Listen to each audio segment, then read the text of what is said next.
He's editor-in-chief of Breitbart News and a New York Times best-selling author.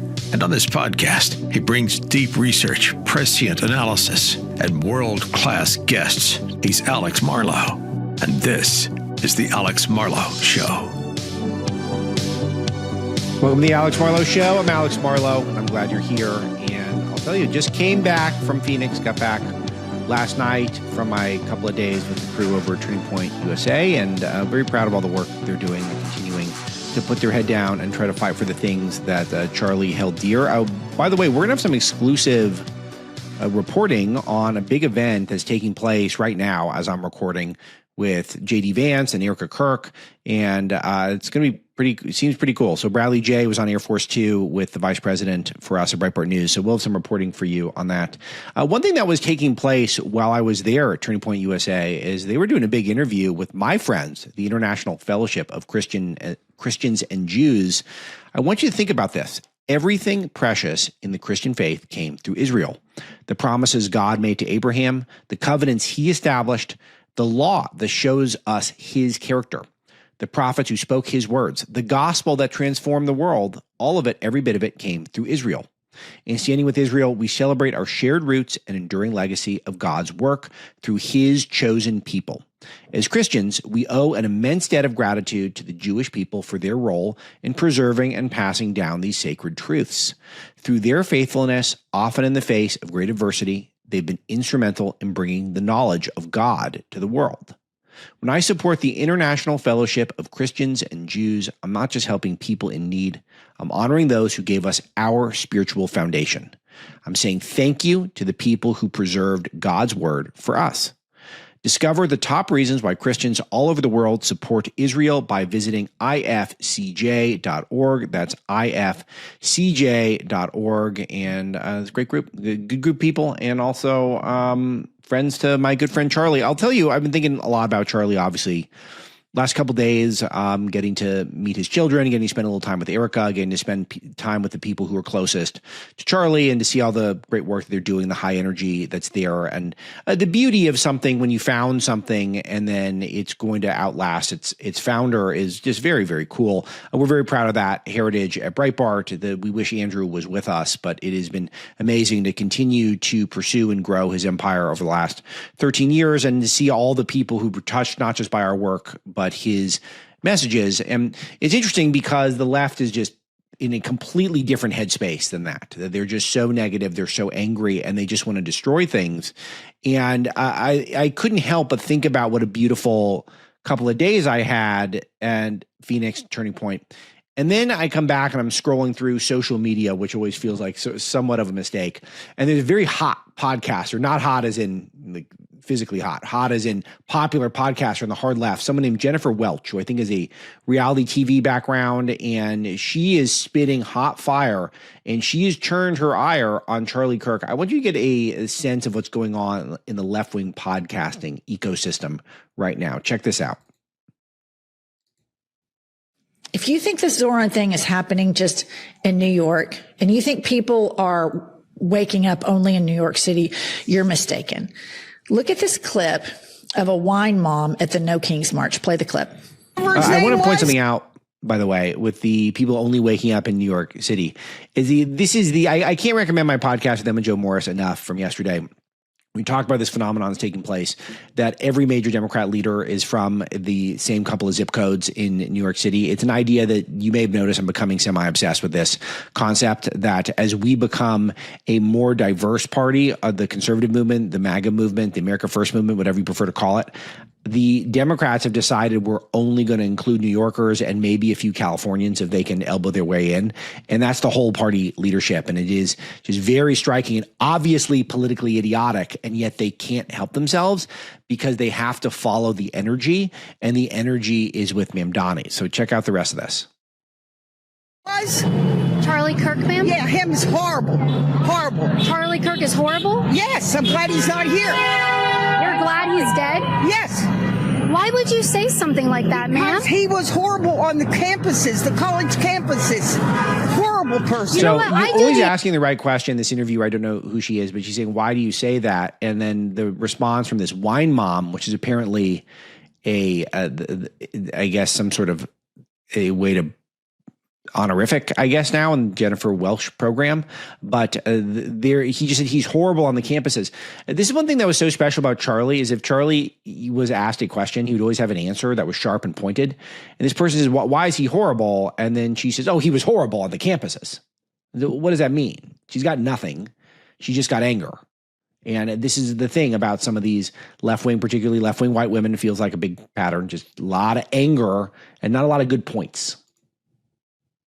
I do the exact same thing. Well, would you be glad if I would die? Maybe. I'd have to think about it. You should be ashamed of yourself. Be ashamed of yourself. Your friend just said she'd be happy if I died. So the woman with the microphone says to another person, No Kings rally, that this person says that she'd be happy if I died. And then the other old liberal woman starts laughing. She starts laughing. Like she thinks it's funny. She thinks it's hilarious. She thinks wishing death upon people in a climate where people are being targeted for murder. In Charlie's case was actually murdered by a left-wing fascist or anti-fascist fascist. It's funny now. It's still funny to these people. That's how removed they are from God. It's how removed they are from really logic, to be honest with you. The least appealing people on the planet. And these are the people that are being championed by the left-wing Democrat establishment.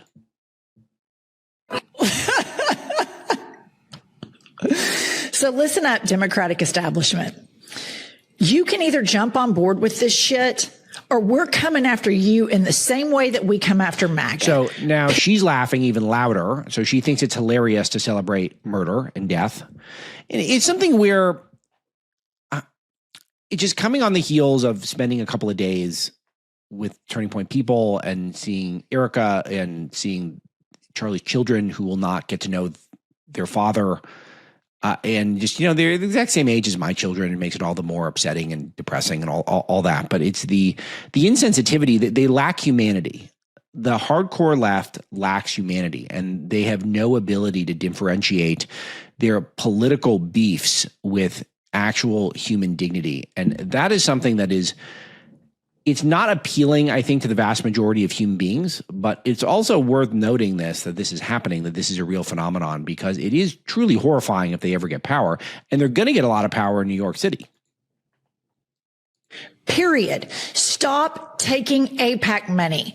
Go on an I'm sorry I took AIPAC money atonement tour if you want to stay in power. I'm not world's biggest AIPAC fan, but how did they get from AIPAC money how did they get to AIPAC money from Charlie Kirk? And we're laughing about him getting murdered, and maybe we want to murder a journalist for asking questions. How did we get there that quickly? It's interesting, just the casual anti-Semitism that's taking place in so many corners of the internet. Certainly not just the left; it's the right has tons of this stuff. But we were just talking about it yesterday about Mamdani saying that the American boots are laced up by the IDF. Just this casual anti-Semitism that just takes place throughout so many corners of people who spend time online, and that's just where we're at now, I guess, which is it's almost like a dog whistle where you have to work in these anti-Semitic tropes. But yeah, the NYPD boots were laced by the IDF. So Mamdani says it's just casual anti-Semitism. That's all it is. There's no deep analysis you need to do for it. And then just her going from how we're laughing about Charlie Kirk, we're coming at you. And then also AIPAC is bad. The Jews are bad. Okay. Here's some more. Stop missing out on these big rallies. Hakeem and Chuck should have been front and center introducing the next mayor of New York City. But no, they wouldn't show up because they're pussies. They're pussies that are beholden to the same corporations that helped Donald Trump get elected. And this is just an embarrassment. Kudos to Bernie, to AOC, to Zoran. And that woman out in somewhere middle America saying, fuck Charlie Kirk, he was a racist, he was a piece of shit. There are so many more of us than there are of them. And these Democrats that continue to play patty cake with corporations and lobbyists, nobody wants that. Nobody wants you. We want politicians to speak freely and look at what the benefit is. Look at what is happening in New York. And you dipshits are sitting on the sidelines, running your social media like complete dorks. It's embarrassing. Get your shit together. Hakeem and Chuck, seriously, get your shit together, because the Democratic Party is moving on. We are moving on. After Charlie was murdered at his memorial, there was hours and hours of Christian music that was played, particularly in the early stages of the day when people were filing in, which took hours due to security to get everyone inside the football stadium. And the constant refrain through so much of the music, with a lot of church-going Christians in the audience singing along, was, "How great is our God?" And so we just had one of our leaders, one of a generational figure in terms of power and vision and knowledge and wisdom, taken off the face of the earth, just completely rubbed out by left-wing Trantifa terror. And our reaction was to sing "How Great Is Our God" in a football stadium. And their reaction is that they need to use a bunch of swear words, celebrate people who love murder and love death, and to yell at their politicians for not sufficiently celebrating death. It is a death cult on the left. We know this from their stance towards abortion, which we'll be talking a lot more about as we head into the holiday season. I always think about how this genocide, an actual genocide of aborted human beings taking place even within our own country, because of the casual nature of the way we talk about abortion and use abortion as a form of birth control. Completely unacceptable for civilized society, and yet we still engage in this. And they think the problem is their own left-wing leaders are not sufficiently vocal about saying Charlie Kirk is a racist piece of shit.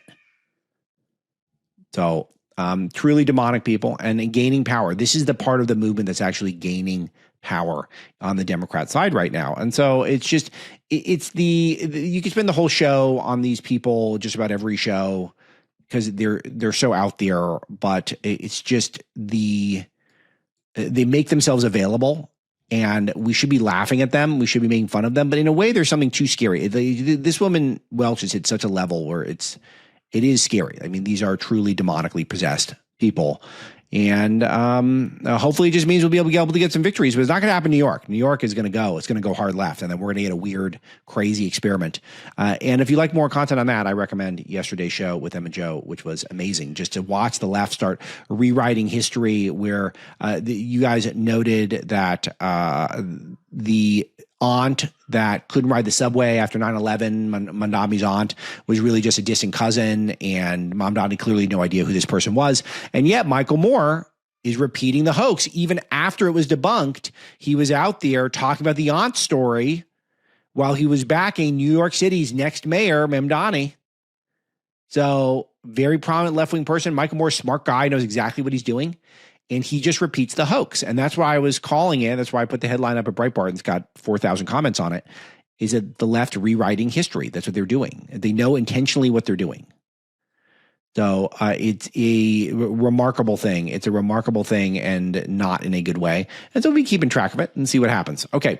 So lots and lots of news that I want to get to with all of you. One other thing from the show that I'll address. So Trump had said, this is pretty hilarious. He was cornered and he was asked about, could he run for a third term? And I had a big breakdown on the show.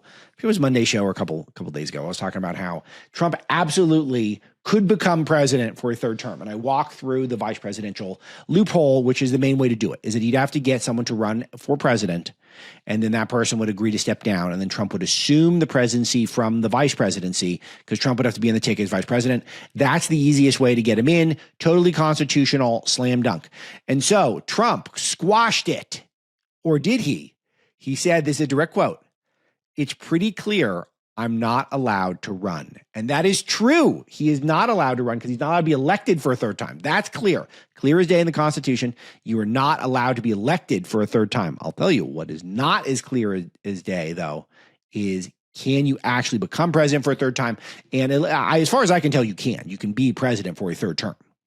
So the issue would be whether or not you can be elected. So long as he's not elected again, so he's got to be appointed or sworn in the office some other way. And it seems like if he ran as vice president, then he could become president yet again. So I think that's a really, really interesting thing that's developing. So you never know. I would not totally dismiss it. I feel like, though, again, just to state the obvious, with a J.D. Vance Rubio ticket just seeming like just tailor-made to have a absolute blowout election and preserve his legacy, to that point I'm saying about having the founder, outliving the founder of MAGA, Donald Trump. It seems like he's in good shape to have that be passed off to people in good hands, people who will step up. So, but that said, he was very specific with his language, very specific. He said it is pretty clear I'm not allowed to run. So that's really important. So he's not allowed to run. That's right. But he could still be president. All right. Let's do some domestic politics. So the shutdown continues, and there's lots of chatter in D.C. today about how maybe we could be on the verge of a breakthrough, but a lot of the pressure is coming up with some SNAP benefits. So that's the food stamps is potentially going to go away sometime soon, and federal paychecks and food stamps are drying up in the coming days.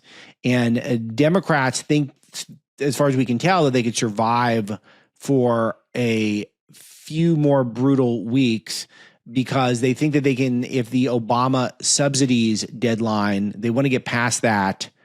And if they can get nearer to that, they feel like they can gain more leverage when the Obamacare subsidies go away, that they could blame Republicans because they generally message better on healthcare. So that's what they're trying to do. And so it's important to have this discussion about food stamps because it really is a tricky issue in the sense that politically and practically you might have a different analysis than the actual nature of the program itself. The nature of the food stamp program is a total mess. There's over 40 million people who are on it to some degree. It's used by 12% of the groceries in this country. And the people using the food stamps, it's way over indexed in sugary drinks, cereals, and refined grains, frozen meals, that include frozen desserts, salty snacks, candy. We all know this stuff. Of course, a lot of those sugary drinks, but again, you can use the food stamps for the not sugary drinks. So I don't pick on big soda. You guys know that about me. That's not my area. Okay, so but I mentioned the food stamp debate it's not a black and white thing. And I'm not talking about race. It's not. The food stamp debate is more complicated than just this program is corrupt and is broken so that it's a great thing and people don't get their benefits. Because again, it's politically fraught because whoever gets the blame for the food stamp benefits it is significant on a political front. But also a lot of people are going to lash out because they're not getting their benefits. Here is some of the conversation that's going on online, particularly on the TikTok app, about food stamps right now. Hi, you guys. I'm out of the store. So they wanted $7 for this. Okay, so I'm going to have to describe some of this for you who are not watching the show. But this is a woman who you're going to find out her SNAP benefits have run out. And she's in her car and she has stolen some items, and the ones I can identify without having to touch my face to the screen, I will describe to you. Mind you, I don't have food stamps anymore. They cut me off. So I only had $22 left in food stamps. So she's got the seasoning for steaks, etc. So this is what I stole. Okay. They wanted $9 for this. I said, I don't got $9. Then it used to be if you'd have $9, you just don't get the seasoning, that you just use salt or whatever, which is pretty cheap. I mean, she got the fancy seasoning. I mean, it's noteworthy. You can see that this person has a neck tattoo also. So she had money to get a neck tattoo. Then they wanted $2 for this.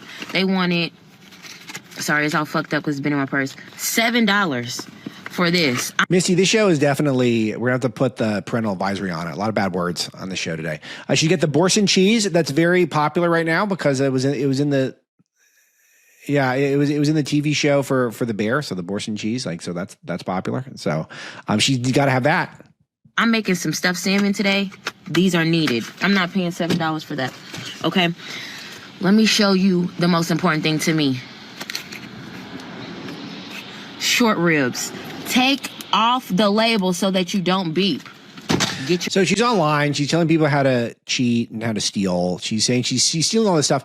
And these are kind of luxurious items in some ways. And I'm not saying that I think you treat yourself well in general. I'm not saying that I have a problem with this, but I mean, you can season your stuff with salt and pepper. It's a lot cheaper than the fancy steak rub, and you don't have to get the short ribs. You can get the hamburger meat for a while until you get a job where you can afford the short ribs, but instead, or you just steal it. And this is the blackmail that's going to take place. A lot of people are going to say that if you lose your food stamp benefits, then we're just going to see looting. And that is one of the things that is a new political tactic that we've seen, is that we're supposed to be beholden to the terrorists among us who are saying, if you don't give me the things that I want, then I'm just going to make your life miserable. And that's really, really dangerous as society. This video goes on for another couple minutes.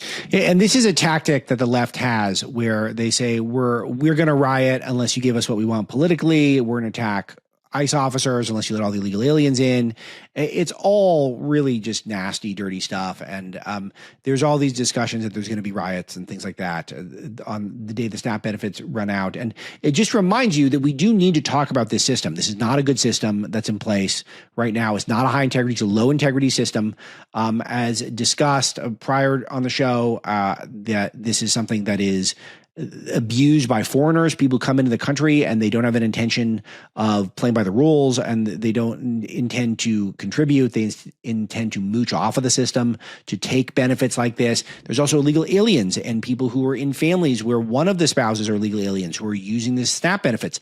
That's really not how this is supposed to be. So we do need wholesale changes to the system, but I don't think this is the moment to do it. You don't necessarily do it in the context of government shutdown, where people are using it as a political weapon on both sides. So that's not the moment, but we do need to, I think, revisit this. And if we use the shutdown to remind people that there shouldn't be 40 million people on this program, and there's so many foreigners, there's so much abuse, and that is definitely a problem worth solving at some point. Is now the time? I don't know if now's the time politically, but I do think that overall that this is not good. And there's tons of videos like this, and we'll share more on the show. And if you have a good one, you can email me, aloha@alexmarlow.com. If you have a favorite video, I will play it on the show. Who knows? But Josh Hall is out there with a standalone funding bill so that the food stamp programs could continue. But the White House, Speaker Johnson, they don't like this because they don't want to introduce the concept that we could do these one-off bills, which would allow the left to avoid shutdowns. So Thune doesn't want to do that. But it's just noteworthy because even though SNAP is a bad program and there's lots of abuse of it, there are a lot of people who do rely on it, that are using it with best intentions. And the money that they save on groceries, they are able to spend elsewhere in the economy, which does grow the economy to some degree. And so it's just wiping it out with one fell swoop is politically not going to be smart. But then the question is, who gets blamed for it? Are the Republicans effective enough to say, if you're unhappy that your government-funded food is drying up, then you should be blaming the Democrats. It's really because we've called, 13 votes now to reopen the government, and the Democrats have voted no every time, and thus it should be on them. But again, you got to trust Republicans to message on it. So let's see how Republicans are doing with the messaging. Harry Enton, who's the poller at CNN, who's a pretty straight shooter, he's got a good analysis of it that I've pulled for you. Let's hear what he's saying. Starting with Republicans, how has the shutdown seemed to have affected their political standing? Yeah, you might think, given that the Republicans are in charge of both the House and the Senate, that a government shutdown might actually hurt the Republican brand. But in fact, it hasn't. If anything, it's been helped a little bit. Take a look here, the shift in net popularity versus pre-shutdown. When we're looking at the Republican Party overall, that brand actually up 2 points. That's within the margin of error, but clearly it hasn't dropped. Come over to this side of the screen. Look at the net approval ratings for Republicans in Congress. It's actually up 5 points since pre-shutdown. So what we're seeing here is the Republican brand in Congress has actually improved somewhat compared to where we were pre-shutdown, despite the fact that Republicans control. And that's the math that John Thune and Mike Johnson are looking at is, well, hey, why should we give, and electorally speaking, when our brand has actually improved a little bit? Now, we say their position is getting better. With whom? Yeah, okay, with whom? So I think it's two groups that it's so important to keep an eye on. All right, change in the Republican Congress's net approval rating versus pre-shutdown. It's rallying the base for sure. Look at this, the net approval rating up 12 points versus pre-shutdown. But it's not just with the base. It's also with the middle of the electorate. Look at this, among independents. There's so much going on here, and it's just all positive. It feels like the base is rewarding Republicans for fighting and for holding the line, for not caving to media pressure. I think that they've been more clever than the Democrats. And here, the Democrats' message when they don't have a message, they're on total defense because they do want government health care for illegal aliens. And they're trying to blackmail the entire Congress to get it, and thus the entire government. And all these people who are missing paychecks, who are out of work, who are waiting this thing out. All of these people, it's all because the Democrats are insisting on health care for illegal aliens, and because Chuck Schumer is afraid that he's going to get outflanked on the left by this new guard of AOC, et cetera.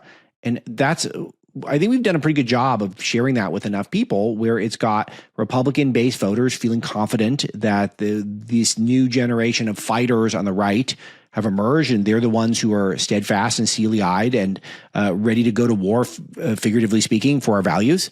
And then I think independents is resonating with them because the Republicans are fighting for something, whereas the Democrats, I play that Welsh clip to show you what's a deep value in the Democrat Party right now, is just to be a fighter and to fight, but they don't really have any specifics that they're fighting for. They're not fighting for anything articulate that they can cleanly articulate to people other than, I guess, just Donald Trump is a bad guy and everything Trump does is wrong and Trump is a fascist and the ballroom's bad and all that stuff.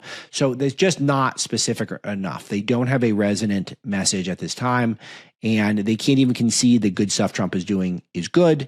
And this gives us a huge opportunity, and it seems like it's working. It's up 8 points as well. So we've got a situation here where Republicans with the shutdown are actually rallying their base, but it's also something that's not hurting them with the folks in the middle. If anything, it's helping them with folks in the middle. And this is the type of math that if you're Republicans, you like to see, right? Because something could rally the base but alienate those in the middle, or something could rally those in the middle but alienate the base. But the truth is, we're not seeing that. What we're seeing is the Republican brand has actually gotten better among independents, and it's also gotten better among Republicans as well, that Republican brand when it comes to those in Congress. So again, what's the electoral reason that Republicans would give in at this point? And Democrats. It's really good. And if we keep holding out, there is a logic where we can continue to gain the upper hand. I've been touching on this, but John Thune thinks that he is going to be he is going to put political capital as we get closer toward the November 21st towards a new product. So we're not going to do the House passed 7-week CR. The government funding battle is actually going to get roped into this Obamacare battle. So there are some landmines for Republicans, whether or not they can address the Obamacare subsidies issue through government funding and how long the next CR should run. And so that's stuff that we got to keep an eye on. But it feels like perhaps there is a logic where we gain leverage as more people lose these benefits and where more paychecks stop coming in for government workers. And again, we noted earlier in the week on the show how the top federal employees union is already taking the Republican line. The government needs to open up, and it's really the Democrats who are obstructing it. So it's hard to know exactly how this is going to shake out, but the numbers are clear that Republicans are gaining some ground. So that's pretty cool. All right, we'll leave it there on this discussion for now, but it continues to be a major topic. Other major topic today that's going on is President Trump is in Asia, and there's some cool stuff happening. The first point on Asia is actually not Asia related. Trump gave a speech yesterday to families of Japanese abducted by North Korea. And in this speech, he had an amazing moment where he had a statement to at a rally for U.S. troops, where he said that at this point, the Caribbean operations have been so successful that they are struggling to find more boats to bomb. So this is where, and I had to have a friendly little debate on Charlie Kirk's show with one of his producers, Blake Neff, who's a super smart guy who works on the show with him on Monday. And we were talking about whether or not we're going to war with Venezuela. And I said, we're not going to war with Venezuela. I ended up breaking that down on the show for you as well. And Trump is he's just going to bomb people. He's just going to kill him like dead. We're going to kill him and they're going to be like dead. And that's the popular approach, is we're not going to have some sort of prolonged regime change in Venezuela, though they got oil. It's not necessarily the best oil on earth. I think it's very heavy is the expression. And that's the type of crude that is not the harder to process. And, the Chevron kind of, I think they do a lot of Venezuela business. We should try to reach out to someone there because they've been talking to conservative media. They could walk us through this, how much benefit we could get if Venezuela was run by sane people. But I don't think that's where this is going. I think where this is going is that Trump just wants to kill the drug dealers, and he likes that surprise bombing where he's clearly got the moral high ground approach. It's worked for him in terms of foreign policy. It's going to continue. He also revealed that the nation's he's going to be getting the nation's highest honor from South Korea. And that is a giant crown. Trump's getting a giant crown, which is just so great with the context of the No King stuff. I was smiling ear to ear, and you can see it on the screens. When I saw this crown, it's just a huge ornate crown. It is just unbelievable. So there is some context, though, which is pretty interesting, is that the leftist president, Lee, he really wants to be nice to Trump because he's negotiating with Trump. So this is a guy who does not agree with Trump's politics, but he knows that he's at a big disadvantage because his politics are bad and that Trump is not going to trust him. So he's really trying to earn Trump's trust. So he gives Trump this huge crown, which is just amazing because Trump's a king. He's the king, right? I'm trying to debate whether or not a Breitbart I should just start calling him King Trump just to troll the people. It's just these things when you make jokes on the internet, you always run the risk they're going to get misinterpreted. They will get misinterpreted. It's automatic. So the question is whether or not it's worth the headache. And I'm trying to decide whether or not it's worth the headache, but I feel like almost leaning into it. Let's just call him a king.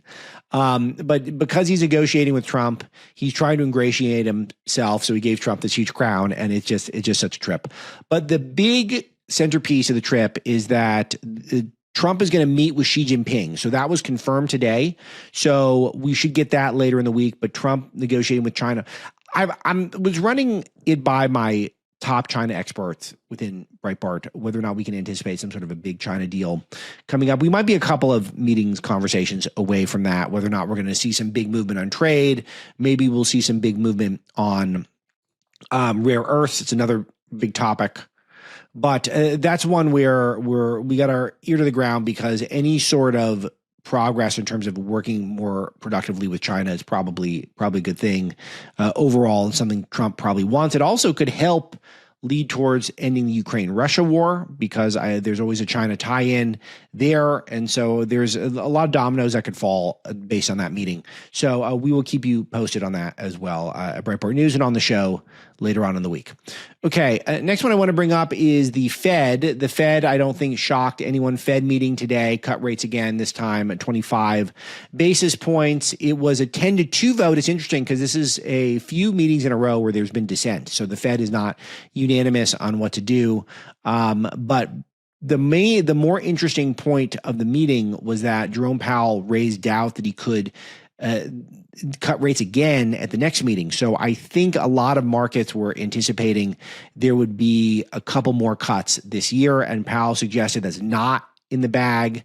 So it was mostly what was predicted, which was a 25 basis point cut, but the markets did react negatively to Powell suggesting that there won't be additional cuts. I think that there definitely should be additional cuts as well. And so the markets seem to agree with me because the Dow dropped pretty quickly and then bounced back a little bit. But it does feel like the rates are still too high. And you can see the fact that the inflation is just not high. And this was another topic, more data coming out on Monday suggesting that inflation is way down. It's below what economists are predicting consistently. Not only is inflation way down, it's not deflation. We're not seeing prices come down per se, but they're just they're going up at a much lower rate than they were under Biden. And Trump is still, because he's been president for less than a year, some of the data is year-long data. So some of that data still Trump is having to wear some of Biden's bad economy, Bidenomics, the Biden inflation. And so that's factoring into Trump's data still, and Trump is still doing very well. And the numbers keep coming in lower than people anticipate. So just keep that in mind. So that's the summary of what's going on with the Fed. And we'll have a lot of content for you, Breitbart Business Digest, that John Carney leads, but I work on it with him. So he is at this point, he's like Trump, where he thinks Powell typically moves too slow. His take is we should be cutting 50%. But he didn't think that was going to happen. And the shutdown is likely caused some of the which is interesting, caused some of the concern that maybe you should be a little more cautious with government shutdown. So it's hard to make the best policy when you're limited in even the data you can acquire, because the shutdown means that the Fed is not basing everything off of full information. So, but 3 meetings in a row where there were dissents. So Fed not totally on the same page. And so they don't know what they're going to do in December. So hopefully another cut, but we'll see. We'll see how things look in December. But that's where we're at on that front as well. Let's see. What else do we got in the news today? All right. I got some culture-y stuff. Don Lemon roasting Megyn Kelly for looking trans. It's really interesting because Megyn Kelly objectively looks great for a woman in her mid-50s. And I don't get this. Like, I thought the left loves trans. So is that a compliment from Don Lemon? Because it's we love the trannies right on the left. Like that's the T's are the most important people. Didn't the T's build New York? Didn't I hear that this week? That the T's and the Q pluses and the IASs and the pregnant man emojis, that's what built New York City and built America. But it's interesting because people come out, they're thought leaders, and Megyn, of course, her show is meant to be entertaining as well, but she's trying to be a news leader, and it's just the constant scrutiny and the meanness about people's physical appearance. I was just scrolling through my DMs the other day, and someone wrote that I look like shit, and it was like, what is that about? Like, I mean, I'm not Henry Cavill over here, but I don't think I look like shit. Like, I don't think that's a very good take. And it's just, it doesn't really hurt your feelings, but it's just very interesting when it feels like that should be the attack, especially on someone who's obviously stays in great shape and looks really good for her age. That's not the attack on Megyn if you're going to make it. Jamie Lee Curtis, speaking of trans, she's got a trans kid, and she was really sad and broken up about the Charlie Kirk murder, and she had spoken out against how horrible it is, which is, you would think any decent human being would agree with that, but was really emotional in the Mark Maron podcast, which I played a clip of that with Obama last week on the Mark Maron show. So she was on that show, and she was very sad about Charlie. And then she kind of took it back because she faced a lot of backlash. Now she's backpedaling on her remarks. She said that she did not wish the Turning Point USA founder well, and saying anything otherwise was simply mistranslated. We played the comment. She was crying, and she said she disagreed with him on stuff, but she said that she found his views abhorrent, but I still believe he's a father and a husband and man of faith, and I hope whatever connection to God means that he felt it. It was kind of a nice sentiment. It wasn't the best, but it was pretty good. She has to take it back.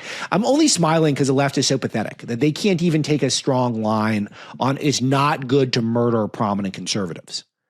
There's not a single top-tier conservative who would say we want to murder top leftists. And yet the whole left, from the top of the party to the wine moms in the streets at the rallies, are all pro-violent now, it seems like at this point. Very lost people. I got another example of that. Alexandria Ocasio-Cortez is telling Riley Gaines she needs to get a real job. So Riley Gaines, who works at Turning Point, she podcasts on Outkick, which I think is a Fox subsidiary, and is a really brave person, is a legit hero. She's the one who initiated standing up to the trans, particularly Leah Thomas, one of the trans activists who had just destroyed women swimming. And now she's just getting mocked by Alexandria Ocasio-Cortez. And the mockery, I just find this to be very unclever. And I think that this is something why I feel like Zoran really is the face of the Democrat Party right now, is because he's more sophisticated than this. It seems like he doesn't just go out and mock people who disagree with him. It feels like he at least tries to pay lip service to finding common ground.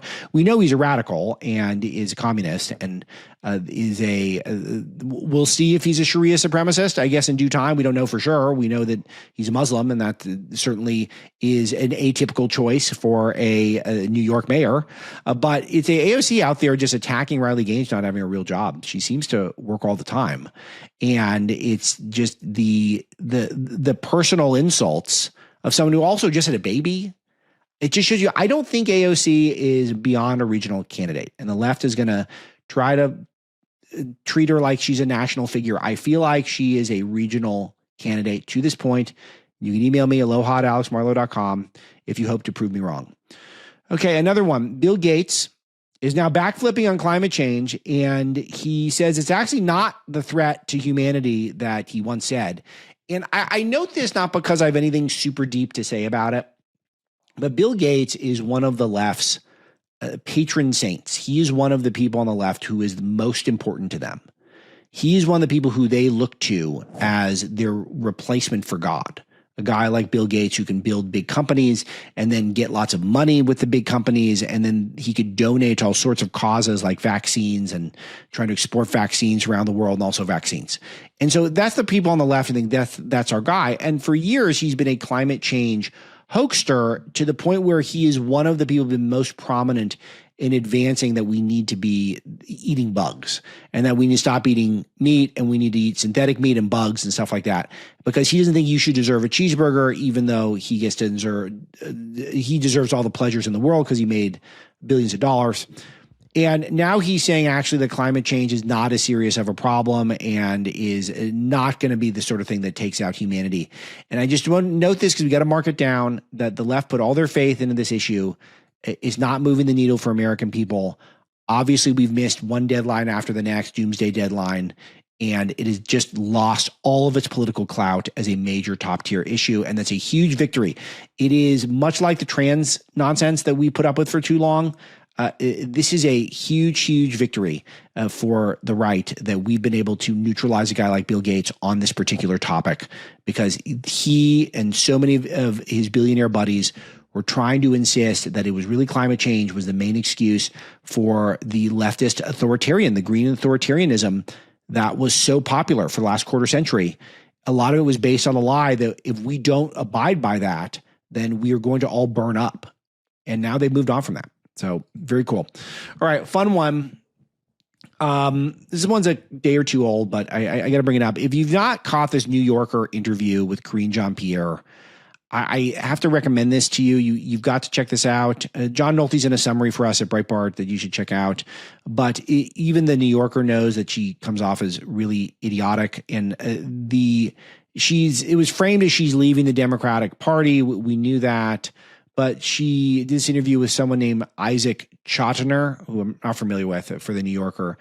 And the quotes they have to be seen to be believed. So I highly recommend people seek it out, but I pulled a couple for you. This is a fun one. She's asked, one could conceivably think that he could do the job, as in Joe Biden, through 2025, but that is not wise to think he could do the job through January 2029, right? And then she says, it's not my place to say. And then he says, what do you mean it's not your place to say? And she replies, no, wait, I'm answering the question. I did not see anything that would cause me concern. That is my answer. So I don't know if she feels like he's going to edit this down for her, but she first just completely punts, says, I'm not going to go there when the suggestion is, could Joe Biden hold on to the job for 4 more years? Obviously, it is her place as a former press secretary. She's a perfect person to weigh in on this.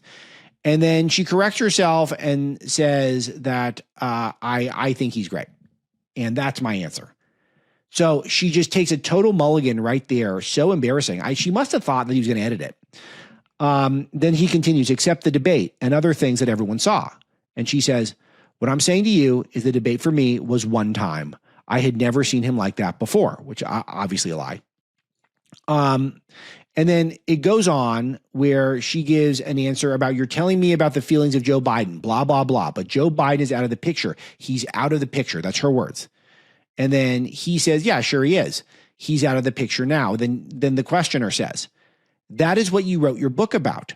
I am not bringing this up randomly, because she's hawking a book about Joe Biden and her time in the Biden White House and about how she's been compelled to leave the White House. And she's suggesting Joe Biden is out of the picture. Truly surreal. Here's your explanation. No, I know, but you just said that to me, right? So I'm just responding to it. He's out of the picture. He stepped down. He's out of the picture and we lost. The book for me is really about the moment that we're in. When I talk about the broken White House in the subtitle, I'm talking about the Trump White House. So what are the Democratic leadership actually doing to beat and fight back? What are they doing? And then, so she's basically pinning it on the questioner to defend the Democrats when she's just being asked about Joe Biden because she wrote a book about Joe Biden, but doesn't want to talk about Joe Biden because he's irrelevant. So my point is that Democrats are lost, of course, but it's noteworthy how they allowed for her to be the press secretary, because I thought it was kind of genius because she comes off as so stupid. And this is not just because she is a black woman who's also a lesbian or bisexual or whatever she is, or a Q plus, whatever. It's a queer black woman, whatever she always repeats. I feel like they intentionally put a stupid person in there because it was a buffer for the White House that they wouldn't have to actually answer questions, that they wouldn't actually have to confront the public with issues, because we would just get frustrated and eventually move on. And I got to admit, that's kind of how I was. There's some other people who are really good. I think, Curtis Houck at Newsbusters was good about this. There are a few people who are good at just, meticulously pulling the Karine Jean-Pierre clips and paying attention to her press briefings and trying to glean something from them. But I admit, I used to think that press briefings were the best theater there is, the best TV show around. I didn't watch a lot of Karine Jean-Pierre press briefings because I never got anything out of them. But I thought that was their move, is we're going to put this dummy in there, because if you put a dummy in there, we're just going to exhaust people trying to get through to the dummy. And then that's going to be the official White House message. It'll be totally muddled and confused. It won't be good copy, and people will all move on. So it is, I guess, backfiring, because now she's turning on the party, turning on everyone, but she's not a credible person because, again, she comes off as very dumb. And it's just the ultimate thing with this DEI moment we're in, is that any sort of well-qualified black or lesbian person to hold any major job should understand that if you want to be judged by the content of your character and the content of your brain power, then there's only one side of the aisle that is going to give you a chance of that. It's the right at this point in time, because the left will let you embarrass yourself just because they like the idea of you and your grievances that you could perhaps have because of your minority status. And they want to trot that out and make that your whole livelihood. That's what you're about. That's your MO. You're defined only by inherited characteristics and not by about anything you stand for or any of your qualifications that have been earned or any accomplishment you may have had in your life. And I'll tell you, there's only one person who's going to be up for being the next press secretary for the any Democrat administration, and that's friend of the show, Katy Perry. Katy Perry is the woman who needs to be the next press secretary, even though, is she Canadian now? She's dating Trudeau, so that should make her Canadian. But Misty pulled this clip for me, and I just got to share it with all of you.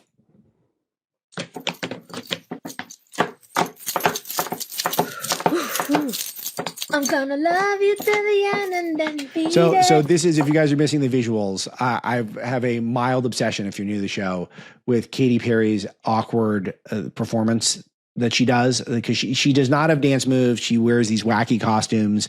I have no idea who would pay money to go see this stuff.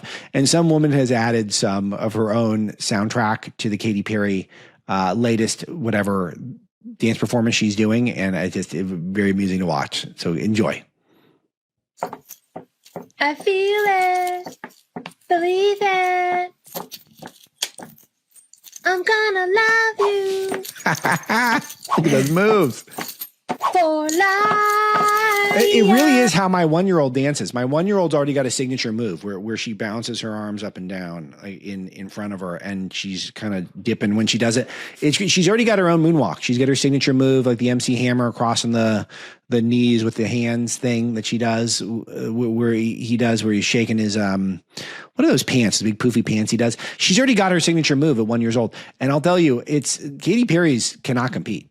She needs to go to my 3-year-old's dance class that she does every Saturday morning. I mean, she's got to go to that because she needs some work on those moves. She's staying in shape, though. I give her credit for that. I mean, I guess Trudeau is really keeping the standards up. All right, we got a little bit more. For life. That was a good move. Life. She just represents love to me, just pure love. That's what she stands for. She's all about. It's so fitting though. Justin Trudeau, perfect match for her. So, all right. And then we need more Katy Perry on the show. All right. That'll do it for today. We got some big stuff afoot for you on the Marlowe Show, but make sure you subscribe, especially, if you missed the Katy Perry video, then you go to YouTube, go to Rumble, you can watch it. So that's it. That's it for you for now. All right. Thanks, Misty. Thanks, John Cassio. Thanks, Molly Marlowe. All of you who are in the audience telling 10,000 friends and family members about the show. Talk to you next time.